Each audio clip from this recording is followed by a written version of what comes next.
I was finally pregnant. 2 years of waiting and it had finally happened. My hands were shaking with joy. I didn't call Julian. I wanted to tell him face to face, watching his eyes when I said the words. When I got home, I couldn't stop smiling. I slipped off my boots without a sound and stepped into the bedroom closet. I wanted to surprise him. Cedar. His cologne. I pressed my back against the wall and waited. Then the front door opened. 2 sets of footsteps. My husband Julian's voice. And his mother Beatrice's. Why is she here? A rustling sound. Something being pulled out. Then Julian's voice, low and businesslike. The asset liquidation is wrapping up next month. We just follow the trust agreement Sienna signed, it's all legal. Beatrice's voice came back, smooth and certain. Once she's committed to the clinic, the 401k is legally ours.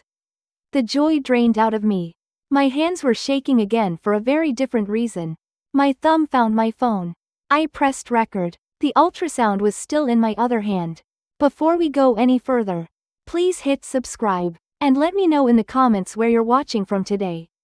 If you give this a like, good luck is coming your way. That was 3 years ago. While he was moving $55,000 out of my retirement account. While he was building a fake psychiatric record in my name. While he was putting something in my vitamins every single morning, smiling as he handed them to me. Last Saturday, he laid commitment papers on our kitchen table. His mother folded her hands. We just want to take care of you. I opened my folder instead. Inside the recording, the bank transfer records, and the fraud report I had already filed with the FBI. Julian, I said, for the entire year you were trying to erase me. I was documenting everything. What happens to me and my daughter now? The November air had a particular quality in Chicago, not just cold, but insistent, the kind that pressed itself into every gap in your coat and reminded you it had been there long before you and would be there long after. Sienna Miller stepped out of the cab on Halsted Street and stood for a moment on the sidewalk, her breath making small white clouds in front of her face, her fingers wrapped around a folded piece of paper the way a person holds something they are still deciding whether to believe. The ultrasound image was 8 weeks old in the making and 20 minutes old in her hand. She had stopped at the pharmacy after the appointment, sat in the little consultation chair under the fluorescent light, and stared at it. Until the pharmacist had gently asked if she needed anything. She hadn't been able to answer. The small gray shape on the paper, barely the size of a kidney bean, the technician had told her. Pressing the wand and smiling as if that were not the most extraordinary thing anyone had ever said, had reorganized the entire interior of Sienna's world in the span of a single heartbeat. She had wanted to call Julian immediately. She had actually reached for her phone in the cab, his number already pulled up on the screen. Then something stopped her. Not a thought, exactly. More like a sensation, a coolness at the base of her spine that had nothing to do with the temperature outside. She had put the phone back in her bag and watched the city move past the window instead. The brownstones and bare-limbed trees and the soft gray sky above all of it, and she had decided she wanted to tell him in person. She wanted to see his face. The brownstone on Halsted was the kind of house that real estate listings called historic and character-rich. Which was a gentler way of saying the radiators clanged in January and the third stair on the main staircase had a particular creak that Julian had been meaning to fix for 2 years. Sienna loved it unreservedly. She loved the original crown molding and the way the afternoon light came through the kitchen window in the fall and the deep green of the front door, which she had chosen herself from a paint swatch the size of a postage stamp, and then second-guessed for 3 days before Julian had said, simply, "Just pick it, Sienna, it'll look beautiful," and it had. It did. She used her key on the front door and pushed it open into the entry hall, and that was when she heard them. Voices, low and purposeful, coming from upstairs. Julian's first measured that particular register. He used in conference calls when he was walking a client through something complex and wanted to project control. And then Beatrice. His mother's voice was unmistakable, a studied contralto, the product of decades of carefully managed social performances, warm enough on the surface, but with a metallic quality underneath, like a very elegant instrument that had been tuned just slightly off. Sienna stood still in the entry hall for a moment with the front door still at her back. Julian hadn't mentioned his mother was coming over. He hadn't mentioned, but then, there were things Julian didn't always mention. She told herself that was not unusual. She told herself that even as she quietly set her bag down on the entry table, even as she removed her boots with deliberate silence, her wool socks making no sound on the hardwood as she moved toward the stairs. Later, she would ask herself what she thought she was doing. She didn't have an answer. She just moved. The door to the master bedroom was half open, and through it, the voices were clearer. Sienna pressed herself into the shadow just outside the doorway and listened. What she heard was not conversation. It was, as she would come to think of it later, an audit, two people moving through a checklist with the focused efficiency of people who had already made the relevant decisions and were now simply confirming the arrangements. She pushed the door open another half-inch with her fingertip and looked in. Julian stood with his back to her, his suit jacket still on, his posture, the particular upright alertness that meant he was focused and functioning at high capacity.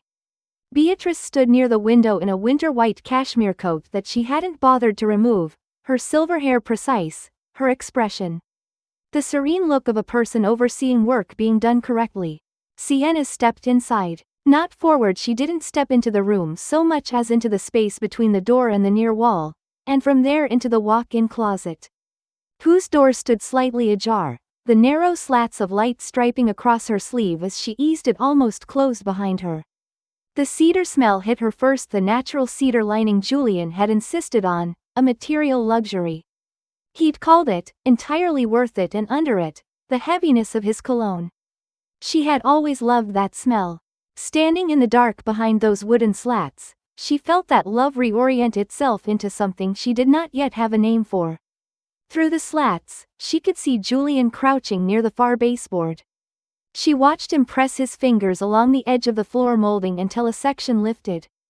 And she watched him draw out a folder, thick, cream-colored, the kind of folder that contained the kind of documents that mattered, and set it on the bed. She could see the label even from where she stood. Asset liquidation. The timeline is tighter than we'd like, Julian said. His voice was the same voice that had said good morning to her 3 hours ago over coffee, easy and ordinary, the voice she had built a life around. 11 weeks, maximum. Beatrice moved to the folder and opened it, turning pages with a practiced efficiency. It doesn't need to be tidy. It needs to be legal. She said the word the way one might say functional as a minimum bar, nothing more. It is. And she doesn't suspect. Julian paused for a single beat that lasted a long time. She trusts me. Beatrice made a small sound that might have been satisfaction. She turned another page. Then, without looking up, once she's committed to the clinic, the 401k is legally ours. That's what the trust agreement specifies. The attorney confirmed it last week. Sienna's thumb moved before she decided to move it. Her phone was in the pocket of her coat. She pressed the record button and felt the faint vibration that meant it had started, and she stood absolutely still in the cedar-smelling dark with an ultrasound image in her other hand and listened to her husband and his mother discuss the architecture of her erasure.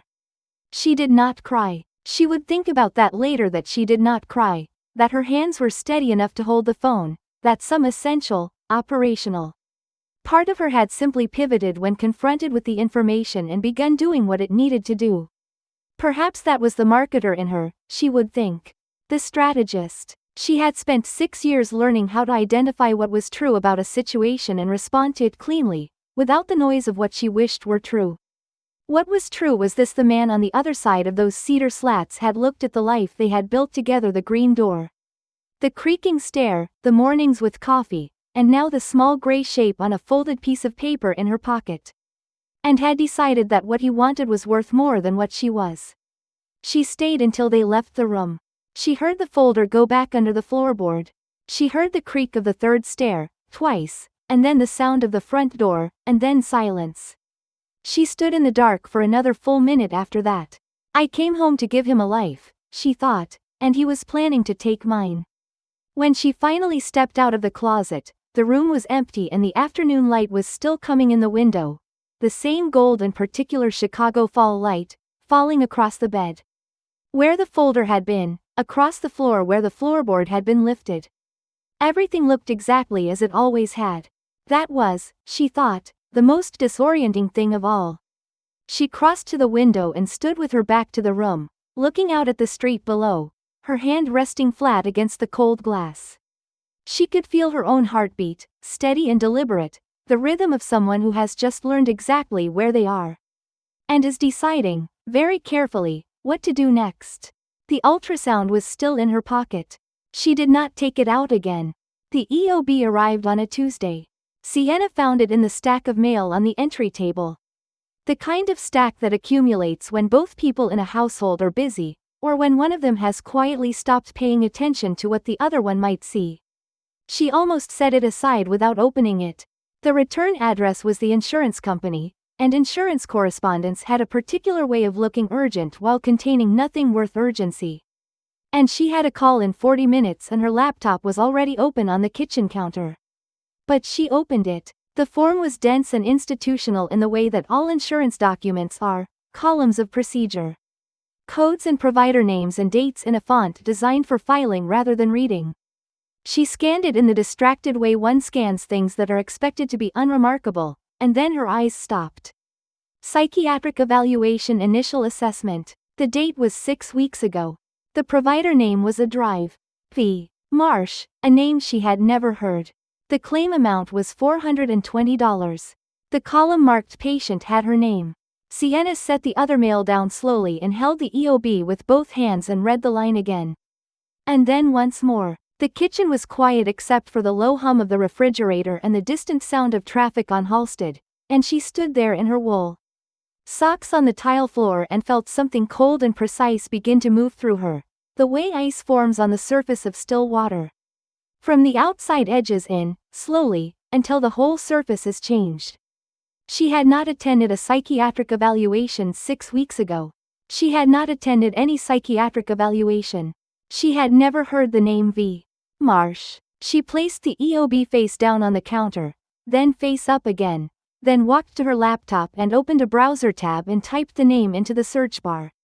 The practice was real. The website was real. A brick building in Lincoln Park, professional photographs. A section describing specializations in capacity assessment and court-ordered evaluation. The kind of language that belonged to a specific context. A legal context. She closed the laptop. For the next 10 minutes, she moved through the house with a focused quietness, the way she had moved through the closet door 2 days ago. The way she had learned in the last 48 hours, without realizing she was learning it to move in her own home. She went to the small filing cabinet in the study where the financial documents were kept. Where she had always trusted Julian to keep things organized because organization was one of the things he did better than her, or so she had believed, or so she had been allowed to believe. She pulled the 401k statements. The most recent one was 3 months old. She found the one before it, and the one before that, and she laid them side by side on the desk. The balance in the most recent statement was $41,000. The balance from 8 months ago was $96,000. $55,000 had moved. The receiving account was listed as the Halsted Growth Trust. An entity she did not recognize, an entity whose name she had never seen before this moment, on a document that bore her name as account holder. She sat down in the desk chair and looked at the 3 statements arranged in a row. She thought about the word trust. The way Julian used it casually, warmly, the way he used words that were designed to feel like gifts. I trust you completely. This is about our future. She thought about the growth trust agreement she had signed 3 years ago. The afternoon Beatrice had been there with the notary, Julian's hand warm and steady on her shoulder, his voice low and certain. Generational wealth, he had said. For our future children. She had signed without reading it carefully because he had asked her to trust him. And she had trusted him, and that had seemed, at the time, like the obvious and correct response to love. She thought about that now. Then she went to the kitchen to take her prenatal vitamin. Julian had started bringing them to her, a small and particular kindness that had touched her. The gesture of a man preparing to become a father, thoughtful enough to research the right brand. He brought them with a glass of water and a smile, every morning. And she had accepted them the same way she had accepted so many things from him, gracefully, gratefully, without examining them too closely. This morning he had already left. The vitamins were in the cabinet above the sink. She shook one out into her palm and looked at it for a long moment. It was white and oval and completely ordinary looking. She placed it on her tongue and closed her mouth around the glass of water and then, instead of swallowing, she walked to the guest bathroom and stood over the toilet and let it drop. She watched it dissolve in the water. She did not know, specifically, what she was afraid of. But she understood now, in the bone-deep way of someone whose assumptions have been surgically removed, that what she didn't know was precisely the thing she needed to know most. She flushed the toilet. On her way back through the kitchen, she stopped at the refrigerator. The mortgage statement was held there by a magnet she had bought at a farmer's market in Michigan 3 summers ago. A small painted thing, cheerful and slightly chipped. She had noticed the statement when it arrived and noted, vaguely, that she ought to ask Julian about it. They were, she had assumed, on some kind of autopay arrangement. Julian handled the mortgage. Julian handled most of the financial architecture of their life, which had seemed, when it was being constructed, like a reasonable and loving division of labor. She pulled the statement free and read it. Second notice. Payment 62 days past due. The amount in arrears was listed clearly at the bottom, $3,840 over 2 months. A house that cost them nearly $5,000 a month to maintain, and the payments had stopped. Sienna stood in her kitchen with 3 financial documents within arm's reach: an EOB for a psychiatric evaluation she never attended, a 401k statement missing $55,000, and a mortgage notice. That meant the house might not be hers much longer, and she thought, with a clarity that surprised her, about the nature of architecture. She had spent 6 years in marketing, building narratives, constructing the story of a thing so that the right people would believe the right version of it. She was good at it. She had always been good at understanding how a story was built, which details were placed at the front to establish credibility, which were buried in the middle to avoid scrutiny, which came at the end to create the impression of inevitability. Julian was building a story. She could see the structure of it now, the scaffolding just visible under the surface. A woman with a history of psychiatric evaluation. An asset structure that moved money away from her name. A house that would cease to be hers through foreclosure before any divorce proceeding could establish her claim to it. A medication regimen she hadn't chosen, administered by a man she had trusted. She was looking at the architecture of her own disappearance. My home is a shell, she thought, and my husband is a ghost haunting it. She put the mortgage statement back on the refrigerator under the chipped magnet from Michigan. She did not want Julian to know she had read it carefully. She did not want Julian to know what she had begun to understand. She went back to her laptop and her call, and she sat down, and she straightened her spine. And when the call connected, she was Sienna Miller, composed and articulate, the person she had always been, the person no one had managed to erase yet. But under the table, her free hand rested flat on her knee. And she pressed down against it to stop the shaking, and she thought about the folder under the floorboard, and the document she'd signed 3 years ago. And the word committed, spoken by a woman in a cashmere coat, and the pill dissolving in the guest bathroom water, and she thought, I need to know everything. And I need him to believe I know nothing. Beatrice Walker hosted what she called intimate dinners, the way generals deploy infantry with strategic intent dressed in civilian clothing.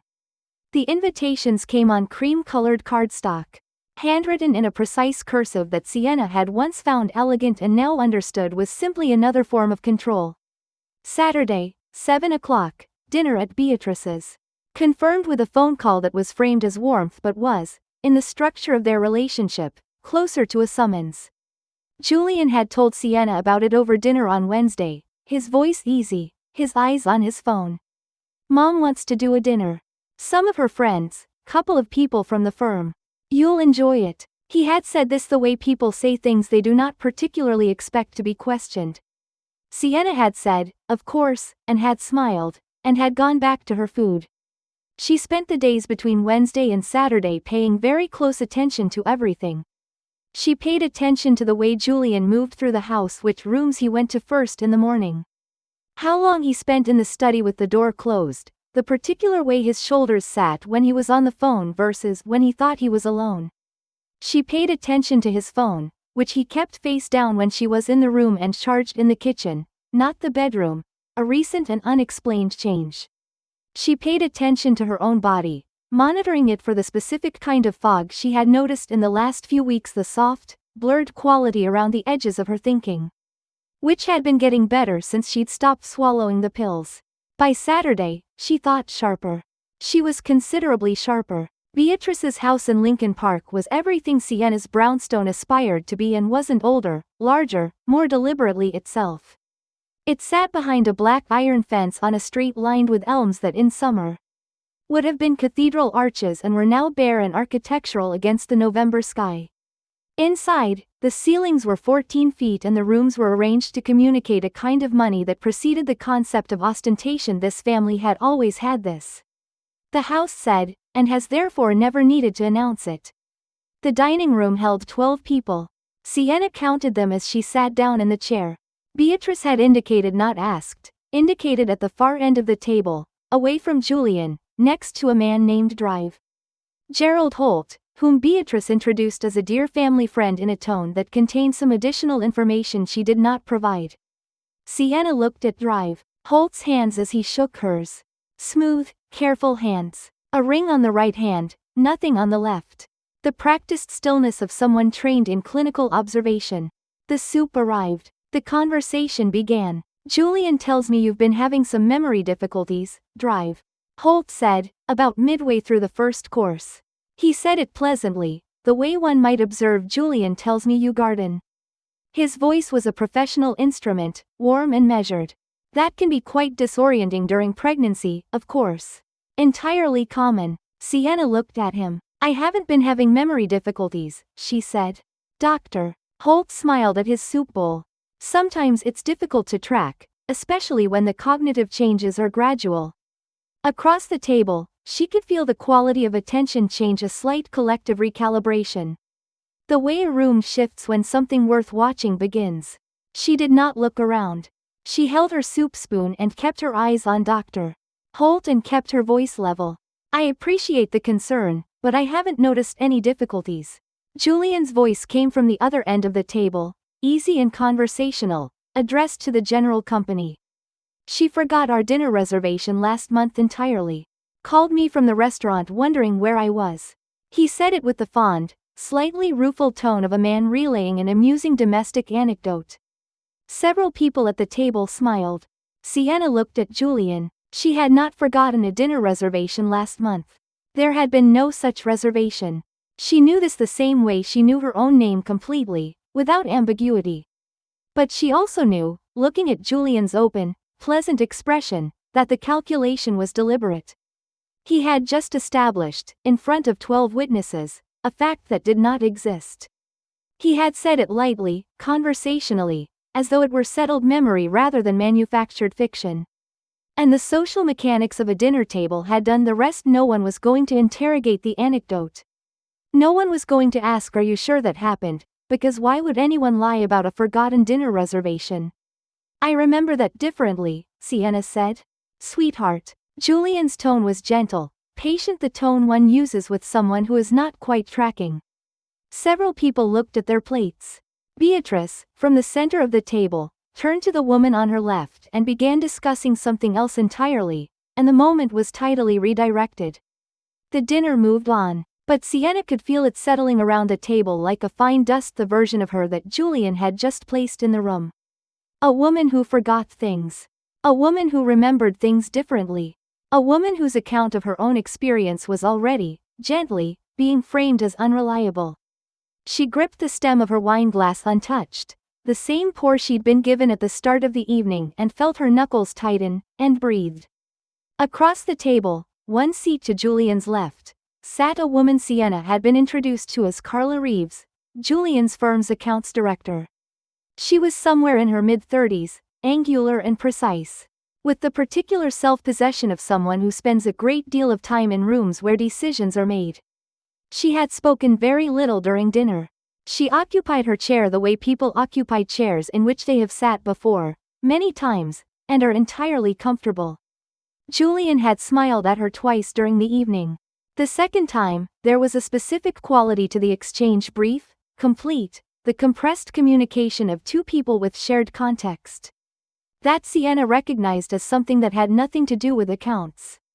She filed it. Beatrice waited until dessert to do the thing she had been building toward the entire evening. She did it almost incidentally, in the middle of a broader observation about pregnancy and wellness. Her voice carrying the gentle authority of a woman who was simply sharing what she had learned. The confusion around dates can start quite early, she said, addressing the table generally, not Sienna specifically. I've heard from so many women that the timeline of the pregnancy itself, even when it happened, becomes unclear. The hormones, really. She glanced at Sienna once. Just once. I've been quite clear on the timeline, Sienna said. Of course you have, dear. Beatrice's smile was the expensive kind, broad and blameless, the kind that offered no purchase for objection. The kind that knew it would be remembered as warmth rather than assault. The table moved on. Later, in the car going home, Julian drove and said nothing for several blocks, and then said, pleasantly, you seemed a little off tonight.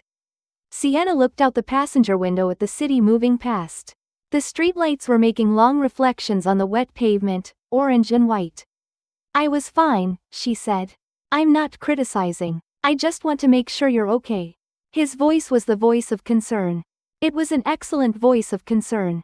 She had loved it once, the warm solidity of it, the way it had always made her feel that someone was paying close attention to her.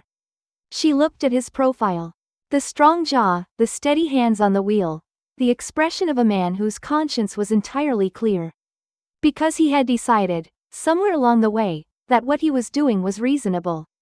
They are painting me crazy, she thought, with a brush made of my own trust. I'm fine, Julian, she said, and turned back to the window. She kept her breathing even and her hands still in her lap. She was thinking about Dr. Holt's careful hands and Beatrice's smile and the word committed, which she had heard in a cedar-smelling closet on a Tuesday afternoon and which now had a shape she could trace the psychiatric evaluation on the EOB. The doctor at the dinner table, the question about timelines, the fog from the pills she had stopped taking. They were building the foundation. The paperwork existed. The witnesses had been assembled and educated. The next phase would require a woman who couldn't reliably contradict any of it. The car turned onto Halsted. Sienna watched the green front door come into view in the headlights. She thought, I have the recording. I have the statements. I flushed every pill. She thought, you are 3 steps into a plan. I am 4 steps into a different one. She said nothing. She followed Julian inside, and hung up her coat, and said, good night, and went upstairs, and lay in the dark with her eyes open and her mind running clear and sharp and cold. The eviction notice was taped to the front door at a slight angle. Sienna saw it as soon as she came up the front steps on a Thursday morning. Returning from a walk she had taken specifically to get outside of the house and think, which was something she had been doing more of in the past 2 weeks. Walking the neighborhood in the thin November cold, the brownstones and leafless trees and other people's dogs, thinking through the shape of things. She stopped on the top step and looked at the yellow document in its plastic sleeve, taped to her green door, and felt something she had not expected to feel, which was not surprise and was not quite grief and was the specific sensation of watching something you already knew would happen anyway. Final notice of eviction. The mortgage company's name was at the top in bold. The amount in arrears was larger than the number she'd seen on the statement on the refrigerator because more time had passed. The date by which the premises must be vacated was stated at the bottom, clean and bureaucratic, indifferent to what the premises held. She pulled the notice off the door, folded it once, and put it in her coat pocket. She did not go inside immediately. She stood on the top step and looked at the street, the familiar row of brownstones, the silver maple across the way, whose leaves she'd watched go from green to gold to bare over the past 6 weeks, the sound of a car somewhere behind her slowing for the stop sign at the corner. She had walked up these steps hundreds of times. She had come home from the grocery store and from late nights at the office and from evenings with friends, and once from the airport after a long trip. And Julian had been at the door, waiting that time, and she had felt, coming up these steps with her rolling bag, something that she had called home. She went inside. The house was empty. Julian had left before she'd woken up, which had become more common. She went to the kitchen and called the bank, the main number. speaking to the first representative and then the second and then asking to speak to a supervisor. Working her way patiently up the structure, her voice level and her notes in front of her. What she learned, by the end of the third call, was this: she was no longer listed as the primary account holder on their joint checking account. The change had been processed 6 weeks ago. She was listed as a secondary holder with read-only access. She could see the balance. But she could not move funds, could not make payments, could not initiate any transaction. The processing of the change had required only one signature. Julian's. She set her phone down on the counter. The kitchen was very quiet. The refrigerator hummed. The chip magnet from Michigan held nothing now. She had taken the mortgage statement off the day she'd read it and filed it in her own folder. The one she'd started in the back of her closet, a plain manila folder she had labeled Miller in her own handwriting. The refrigerator door was just a refrigerator door. She walked upstairs to the room they had been converting, slowly, on weekends, into a nursery. It was half finished. The walls were painted a color she had chosen from swatches spread across the floor one Saturday afternoon, a warm, quiet yellow, the color of afternoon light, she'd told Julian, and he had said perfect, and had meant it, or had appeared to. The crib was in pieces, the box opened but the assembly never completed, the parts arranged on the floor in a patient waiting formation.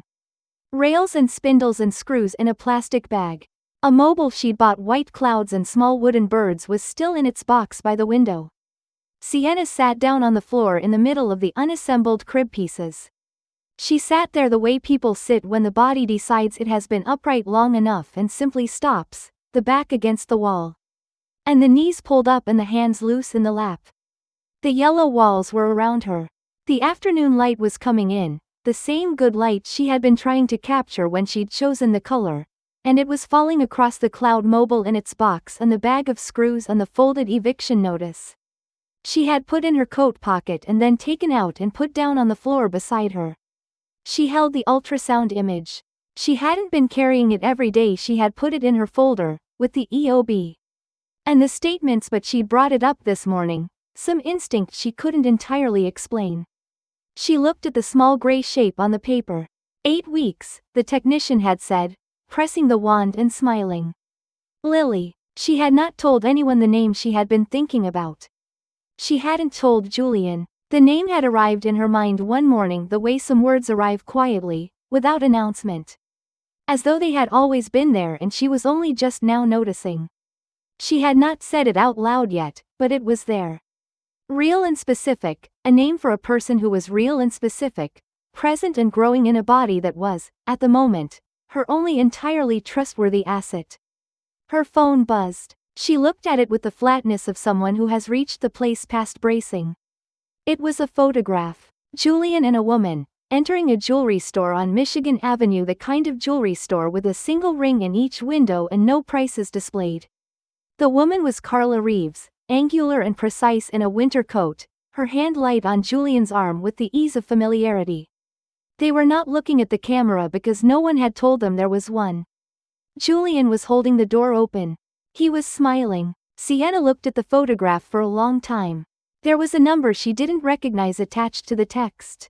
She stared at it. Someone had sent her this deliberately, someone who had been there, or near there, or who had known this was happening and had wanted her to know. She didn't know who. She thought about calling the number and then decided against it. She filed the information instead. She had been filing information for 2 weeks now, building the folder, the one labeled Miller, and she added this to the architecture of what she understood. A ghost in a house that no longer belongs to me, she had thought, standing in the kitchen a week ago. The assessment remained accurate. She was, on paper, being methodically removed from the bank account, from the house, from the record of her own mental health history, from the reliable narration of her own experience. She was being transformed, document by document, into someone who could be legally managed. Committed. Assigned. The word Beatrice had used in the cedar-smelling closet had a full and visible shape now. And that shape was the shape of a system, legal, financial, medical, being assembled around her like a room being built while she was inside it. I am a ghost in a house that no longer belongs to me. The silence of the yellow room pressed in around her. She could hear the occasional car on the street outside, and the distant sound of a dog, and somewhere further away, a child laughing, that particular high, unself-conscious sound that carries through walls and windows and the cold November air, entirely indifferent to the complicated world of adults. She pressed her palm flat against the floor, against the hardwood she had always loved. She thought about the green door and the creaking third stair and the way the kitchen light came in on fall afternoons. She thought about the name she hadn't said out loud yet. Lily. She thought about the recording on her phone in its folder in the back of the closet. She thought about the $55,000 and the shell company and the fake psychiatric evaluation and the doctor at the dinner table. She thought about what Julian didn't know, which was that she had stopped taking the pills 3 weeks ago. And her mind had been running clear and cold and sharp as river ice every day since. She thought about Linda. She had been thinking about Linda Chen for a week, the thought arriving and then being set aside because she wasn't ready yet. Because ready meant committed, and committed meant the situation was exactly as bad as it appeared to be. And she had been not hoping, exactly, but moving carefully, waiting for something to shift that would indicate she had misread it. Nothing had shifted. The eviction notice was in her coat pocket. The photograph was on her phone. The 401k was down $55,000 and the mortgage was 2 months behind. And she was a secondary holder with read-only access to her own bank account. There was nothing left to misread. She looked at the unassembled crib on the floor around her, the pieces waiting with their hardware store patience, and made a decision. She picked up her phone and found Linda's number and stared at it for a moment. Then she typed, simply, "I need your help. When can we meet?" She set the phone down and waited. The yellow room was quiet around her. The Cloud Mobile was still in its box. The eviction notice was still on the floor. But somewhere underneath the quiet, something had shifted, the very first movement of a counterweight, too small to see, but real, the way the first inch of leverage is always invisible until the whole thing begins to move. Friends, thank you for staying with Sienna's story. In these first 4 chapters, we've watched a woman come home with the most hopeful news of her life. And find herself standing inside a plan she never knew existed. She found the folder. She read the statements. She survived that dinner with her dignity intact and her silence intact and her phone recording everything it needed to record. She sat on the floor of an unfinished nursery and made the decision that changes everything. We've seen just how far some people will go when they believe the person they've chosen to trust has no one to turn to. But Sienna has a folder in the back of her closet, a mind that's been running clear for 3 weeks, and now she has Linda. In the second half, the real work begins. What has Linda found? How deep does the fraud actually go? And when Julian and Beatrice finally sit her down with their commitment papers, what happens when Sienna Miller opens her hands and shows them exactly what she's been holding all along? Stay with us. 3 years ago, on a Thursday afternoon in September, Sienna had worn a cream-colored blouse and her good earrings and had sat at a table in a law office on Wacker Drive and signed a document she had not read closely enough. She remembered the light in the room-high windows, the city visible below, that particular quality of late September afternoon that is already halfway into autumn. She remembered the weight of the pen, which was gold-plated and belonged to the notary and had been placed in her hand with the ease of something entirely routine. She remembered Julian's hand on her shoulder, warm, steady, the solid pressure of it. She remembered Beatrice sitting across the table in a charcoal suit, watching with the attentive expression of someone observing a formality they have already arranged. The Halstead Growth Trust Agreement. Julian had explained it over dinner the week before. Generational wealth, he had said the phrase. Arriving easily, as though it were a thing people simply discussed over pasta and good wine, naturally and without agenda. For our future children. He had looked at her when he said our, and she had felt it as an affirmation of everything they were building together, and she had signed. She thought about that afternoon now from the hard plastic chair in the back of the Chicago Public Library, waiting for Linda, and what she thought about was not the document itself. She had read it twice in the past week. The copy she'd retrieved from the filing cabinet, but the specific mechanism of how it had been done. Julian had used the language of love as the delivery system for a legal instrument. He had embedded the weapon inside something that felt, at the time, like devotion. Every dinner in the weeks before the signing had been, she now understood, a strategy session disguised as intimacy. We should think about the future. We should be smart about this. I want to protect you. Each phrase landing as warmth, each one also a prepared position. The gift he'd given her the week she signed a bracelet she had loved, had worn every day for 2 years. She had taken off last Tuesday and put in the drawer and had not put back on. Every gift had been a bribe. Every gesture of care, a maintenance cost. She saw it now, clean and complete. The way you see a shape you couldn't identify until someone told you what you were looking at. I signed my own death warrant, she thought, with a gold-plated pen. The library's back reading room was quiet on a weekday afternoon. A teenager at a table nearby was working through a stack of textbooks with the focused misery of midterm season. A man in his 60s sat reading a physical newspaper, turning the pages with deliberate unhaste. Sienna sat with her hands in her lap and her folder on the table and waited, and thought about trust, the way it functions, the way it is given, the way it can be used by someone who understands its mechanics well enough to architect from the inside. She heard Linda's heels before she saw her. Linda Chen moved through a room the way she moved through a courtroom, like someone who has assessed every exit and decided she prefers the center. She was carrying a coffee in each hand, set one in front of Sienna without ceremony, and sat down across from her and looked at her for a moment in the direct, particular way that was entirely Linda: the assessment, the recalibration, the readiness. "You look better than I expected," Linda said. "I've been off the pills for 3 weeks. Linda's expression shifted. Not surprise, exactly. Something past it. "Tell me everything from the beginning." So Sienna told her. She told it the way she had been preparing to tell it, in order, with the folder open between them: the closet, the recording, the EOB, the 401k, the mortgage notice, the dinner with Dr. Holt, the bank call, the nursery floor, the photograph on her phone. Linda listened the way good attorneys listen, completely still, nothing on her face, her coffee untouched. When Sienna finished, Linda sat for a moment without speaking. Then she picked up the phone and listened to the recording. When she set it down, she looked at Sienna with the expression of someone who has just confirmed a diagnosis they were hoping was wrong. "Emergency guardianship," Linda said. "That's the endgame. With a psychiatric record, a pattern of confusion, and a signed trust agreement that removes your financial autonomy. A sympathetic judge could grant it inside a 90 days. I know. The 401k transfer is wire fraud. The fake EOB is insurance fraud. And if what you're describing about the medication is accurate," she stopped. "We need to know what was in those pills." Sienna nodded. She had already thought about that. She had kept 2 of the pills in a small envelope in the folder, retrieved from the bottle before Julian had noticed she'd stopped taking them. Linda looked at the envelope.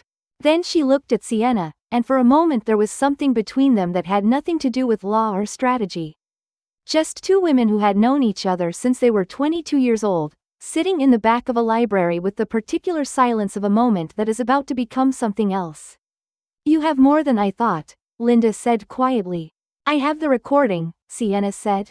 "I have 3 financial documents. I have the pills. I have a photograph." She paused. "And I have the fact that I have been paying very close attention for 3 weeks while everyone in that house believed I was not."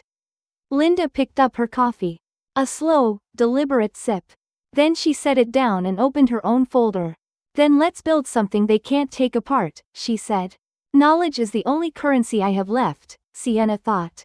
But she understood now, considerably richer than Julian believed. They worked in the evenings, when Linda's office was empty. Linda had a contact at a forensic accounting firm, a woman named Priya, quiet and methodical, who had spent 11 years entangling the financial structures of people who believed their arrangements were sufficiently labyrinthine to be beyond reach. Priya took the 401k statements and the trust documents and the EOB and disappeared with them for 4 days. When she came back, she brought a printed summary that was 11 pages long and used the phrase beneficial ownership concealment 3 times in the first 2 pages. Which Linda said, very calmly, was an extremely good sign. The Halstead Growth Trust was a name. Behind it was a shell company registered in the Cayman Islands. Behind that was a second entity, dormant for 2 years, that had been activated 8 months ago. and was controlled, as its sole beneficial owner, by Beatrice Walker. Julian had been moving funds through it for the better part of a year, not only from Sienna's 401k, but from a separate investment portfolio she had not known existed, and from what Priya described as strategic pre-divestiture activities that, translated from the forensic vocabulary, meant Julian had been slowly and carefully making himself liquid in preparation for a proceeding that would require him to demonstrate limited assets. Sienna sat with the 11 pages in Linda's office on a Wednesday night. The city 40 stories below the window and the room lit by the warm desk light and the blue glow of Linda's screens, and read through it slowly, twice. "He didn't just want my money," she said, when she finished. "He wanted everything financially entangled between us resolved in his favor before any proceeding began. So that by the time a court looked at the marriage's assets, there would be nothing. Just a woman who was confused about things, with a history of needing management, and very little left in her name."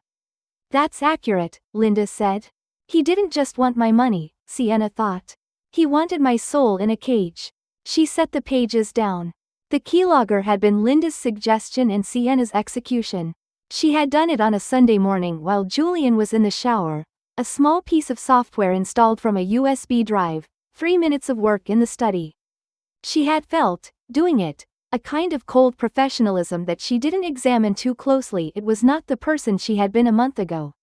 But the person she had been a month ago had been living inside a plan for her own disappearance and not yet aware of it. And she no longer had the luxury of the moral comfort of ignorance. The keylogger had been running for 9 days when it produced the email thread. Julian had been corresponding with an attorney named Frederick Malone, who was not the family attorney whose name Sienna knew and had sometimes heard mentioned over the years, but a different one, the kind Linda recognized the name, who was sometimes described in legal circles as creative, which was a professional euphemism for a particular category of practice. The emails, read in sequence, constituted the operational documentation for the emergency guardianship filing.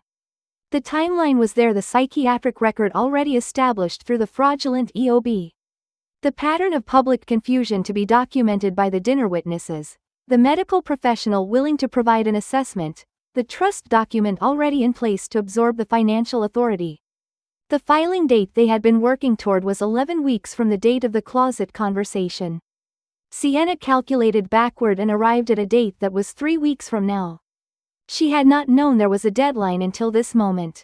3 weeks. "Okay," she said. "Okay?" Linda looked at her. "It changes the timeline. That's all." Sienna picked up the email thread again, reading through it with the focused attention she had spent 6 years developing. The ability to read not just what a document said but what it was doing.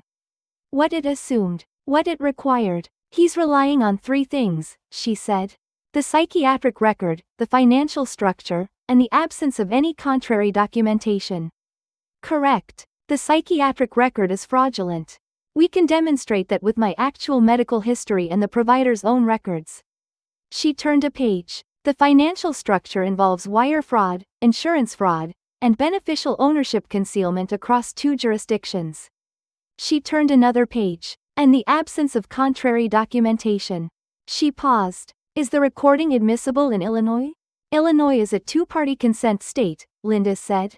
"But there are exceptions for conversations you are party to. You were in the room. The argument can be made. But even if it's excluded at trial, it supports a federal investigation." "Yes." Sienna looked at the email thread.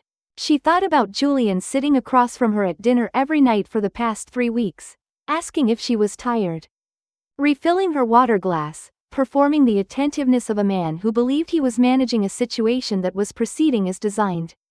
She thought about Beatrice's charity foundation. She had noticed the name of it in the email thread. It appeared in the beneficial ownership documents, not as a charity but as an entity, a receiving account. Linda had made a phone call. The foundation had a clean public face and an IRS filing history that, Priya said, after another 2 days with it, was interesting in a way that meant the opposite of clean. "She's been using it," Sienna said. "For years, from what Priya can see. Julian's setup is recent. Hers has been running much longer." Linda's voice was measured and even, the voice of a woman who has seen many things. and understands the importance of not burning energy on outrage that is better spent on preparation. Sienna nodded slowly. She thought about the dining room with its 14-foot ceilings and its old money silence. She thought about Beatrice's hand turning the pages of the folder labeled Asset Liquidation with a practiced efficiency that spoke of someone who had done this before, or something close to it. Who had managed assets and people and situations with the same level of careful, blameless control. Finally, she thought, the satisfaction of watching it all come together. She gathered the 11 pages into a neat stack. "We need the IRS," she said. "And we need to file first." Linda looked at her for a moment across the desk. "We file before they do," Sienna said. "Before the guardianship petition, before any proceeding Julian's attorney initiates. We put the IRS report and the fraud documentation in front of a federal agent, and we do it in the next 10 days, and we document every step." She paused. "And I go home tonight and I behave exactly as I have been behaving. I need him to believe the plan is on track for 3 more weeks."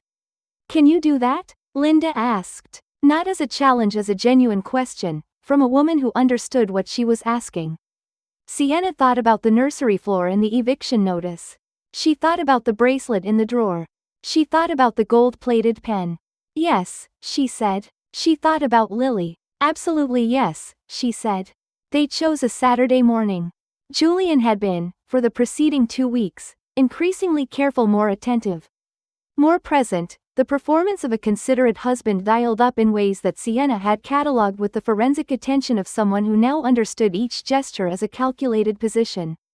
He brought her coffee in the mornings. He asked about how she was feeling, with the specific emphasis of someone checking an instrument panel. He was, she understood, moving through the final preparations and managing her condition, which he believed to be a woman in a soft pharmaceutical fog, gradually and legally losing the ability to credibly dispute anything. He did not know that the IRS Criminal Investigation Division had received a complete documentation package 9 days ago. He did not know that the Cayman Shell Company had been flagged, or that a federal agent named Torres had spent 3 days reviewing Priya's 11-page summary in the email thread and the beneficial ownership documents, and had said, on a phone call with Linda, that he had significant interest in the matter. He did not know that Beatrice's charity foundation was currently the subject of a separate inquiry that had been initiated by a different agency, and was already 10 days older than Sienna's documentation. What he believed he knew was that his wife was confused and tired and increasingly unable to track the details of her own life, and that the proceeding, for which he had been preparing for the better part of a year, was 3 days from its filing date. Sienna was at the kitchen table when Julian came downstairs. She had the Sunday paper open in front of her, or what appeared to be the Sunday paper, though it was actually Saturday, and a cup of coffee, and she looked up when he came in with the expression she had been wearing for 3 weeks. Pleasant, slightly softened, the expression of a woman who was present but not particularly sharp. He poured his coffee. He said good morning. He asked how she'd slept. She said fine, thank you. He sat down across from her.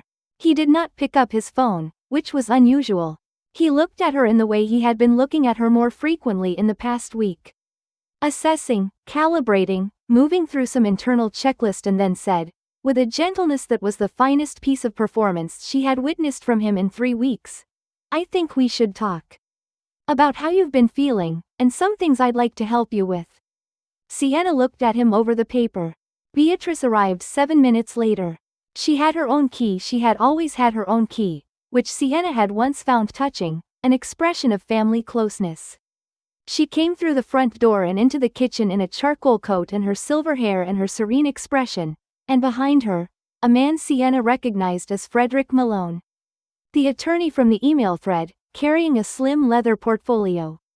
They arranged themselves around the kitchen table, Julian across from Sienna, Beatrice at the end near the window, Malone to her left. The papers came out of the portfolio with a practiced efficiency that said this had been rehearsed, or at minimum thoroughly imagined. The document on top was, as she had known it would be, a petition for emergency guardianship. "We've been very worried about you," Beatrice said. Her voice was the warmth she used in formal settings, the room-filling contralto.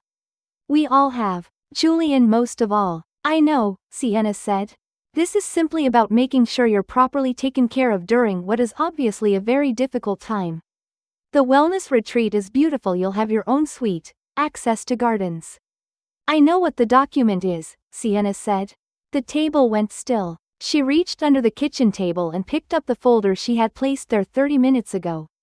Plain manila, labeled Miller in her own handwriting. She set it on the table and opened it. Today, she said, quietly and evenly, the law will write in ink what my heart has been shouting in silence. She placed the IRS fraud report on the table first. It was 12 pages, stamped with the agency's letterhead, dated. And it named Julian Walker and Beatrice Walker and the Halstead Growth Trust and the Cayman Islands entity specifically and in detail. She slid it across the table. She placed the closet recording. Not the phone itself, a transcript, certified, with a timestamp and a technical authentication from a firm Linda had used before. She placed the 401k statements. She placed the forensic accounting summary. She placed the EOB with the fraudulent psychiatric evaluation, and beside it, her actual medical records from her actual physician, with whom she had a 15-year history and who had been informed of the situation and had submitted a letter, which she also placed on the table, attesting that no psychiatric evaluation had been authorized or conducted with her knowledge. Malone was looking at the IRS report. The color of his face was changing in the way that faces change when a situation recategorizes itself from manageable to otherwise. Julian had not moved. He was looking at the folder as though it were an object he could not identify, something placed on his kitchen table from a context that had no relationship to the context he had been operating in. The federal agents, Sienna said, are not in this building. They're not coming through the door in the next few minutes. That's not how this works. She looked at Julian, and then at Beatrice, steadily and without drama.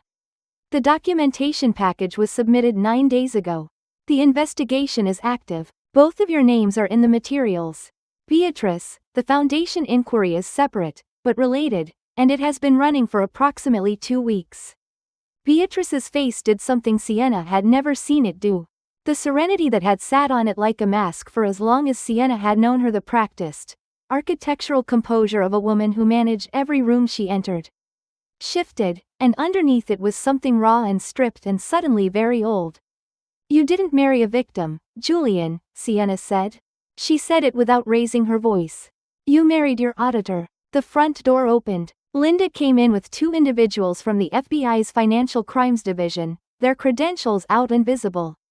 They came into the kitchen without urgency. Agents move, Sienna had learned, with the particular, unhurried certainty of people who have everything they need and are simply completing a step.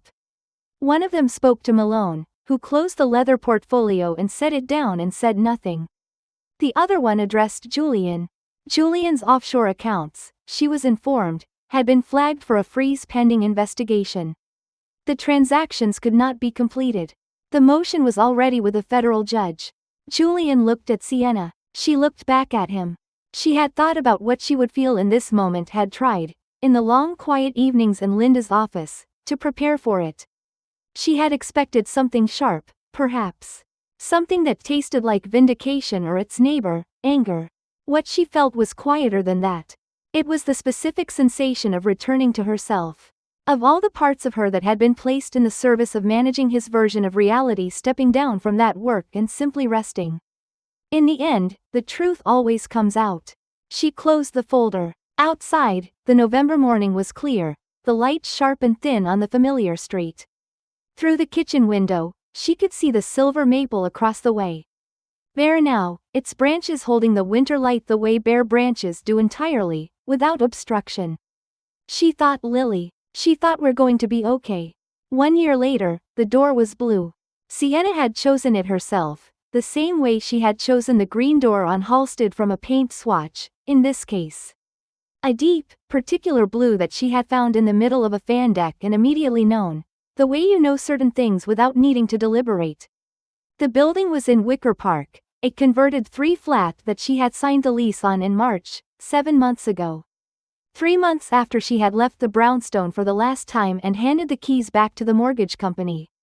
who had been notified about the fraud and had worked with her attorney on the matter with a speed that suggested institutional efficiency responds well to federal attention. She carried the last box up herself. She had wanted to. Lily was still weeks away, and the doctor had said light activity was fine. And there was something she needed in the simple physical work of carrying her own things across a threshold that she was choosing, into a space that was entirely hers. The sole signature on the lease was Sienna Miller. She had looked at those 2 words on the signature line for a long moment before she signed her name, which had always been hers and had at various points been in danger of being separated from her, and then she had signed it with a plain black pen.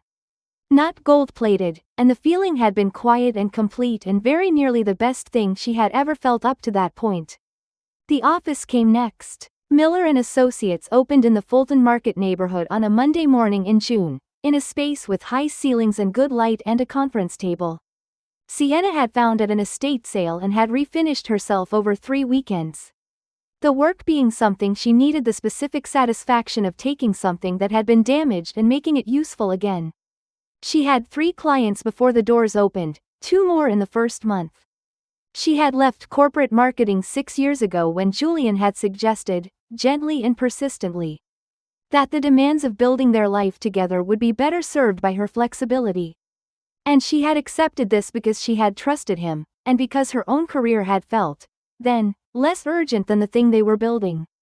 She understood now that what she had paused was not gone. It had been waiting. The sole custody order for Lily came through in September. She had not needed to fight for it, specifically, because Julian was at that point navigating a federal wire fraud proceeding and a related civil matter and had, through his attorney not Malone, who had declined further involvement, a different attorney agreed to terms that Linda described as appropriately comprehensive. He was serving time. The sentence had been handed down in August, and the proceeding had been covered in the business section of 2 publications that Sienna had not read. Linda had sent her the links. She had glanced at the headlines and then put her phone away and gone back to what she was working on, because there was a great deal to work on. Beatrice was living in a 2-bedroom unit in a government-subsidized building in Evanston. The charity foundation had been dissolved. The assets that had moved through it over the years were the subject of a civil recovery proceeding that Sienna was not party to. It was not her fight, and she had enough to do.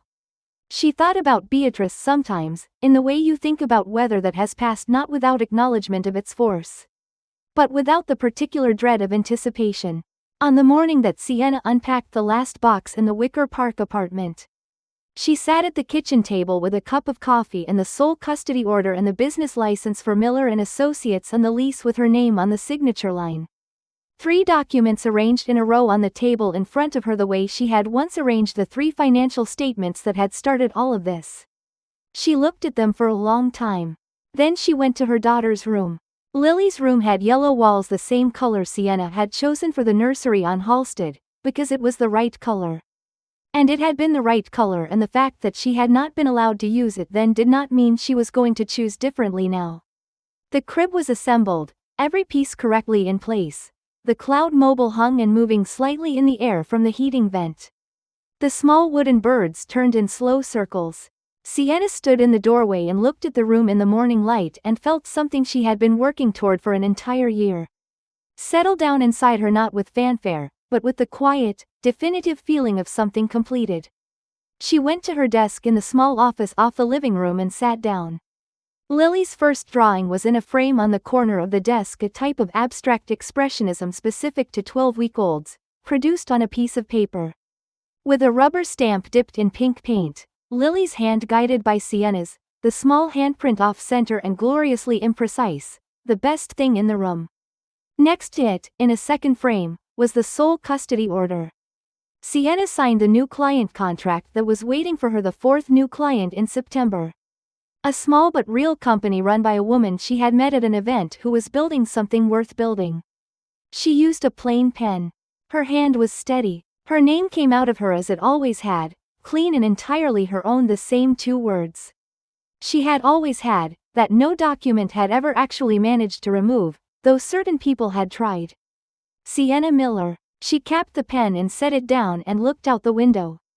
Wicker Park in the fall, the leaves turning on the trees along the street, the good Chicago light at a low autumn angle, familiar and exactly itself. Somewhere in the building, she could hear the distant sound of her neighbor's radio, something soft and unhurried. She thought at 34, I finally learned that starting over isn't failure. She thought it's freedom. She could feel Lily moving, a small and precise internal communication, the particular sensation she had come to read as acknowledgement, as if her daughter, who had been present for all of it in the only way available to her, knew that they had arrived somewhere, and approved of the light. Sienna smiled. The blue door was downstairs. The contract was signed. The Cloud Mobile was turning in the yellow room. She opened her laptop and began to work. Friends, how did you find Sienna's story today? I've been sitting with it for a while now, and what stays with me isn't the courtroom or the frozen accounts, or even the moment she put those documents on the kitchen table, as powerful as that was. What stays with me is the closet. That Tuesday afternoon when she came home to give Julian the best news of her life, and instead stood in the cedar-smelling dark and pressed record with a shaking thumb. She didn't have a plan yet. She didn't know what she was going to do. She just knew that what she was hearing was real, and that she needed to hold on to something true. That is where the story actually begins. Not with the investigation or the attorneys or the federal agents. It begins with one woman deciding to trust what she heard with her own ears, even when everything around her was designed to make her doubt it. There's something that Sienna's story asks us to look at squarely, and that's the cost of trust given to the wrong person. She trusted Julian with her career, her finances, her health.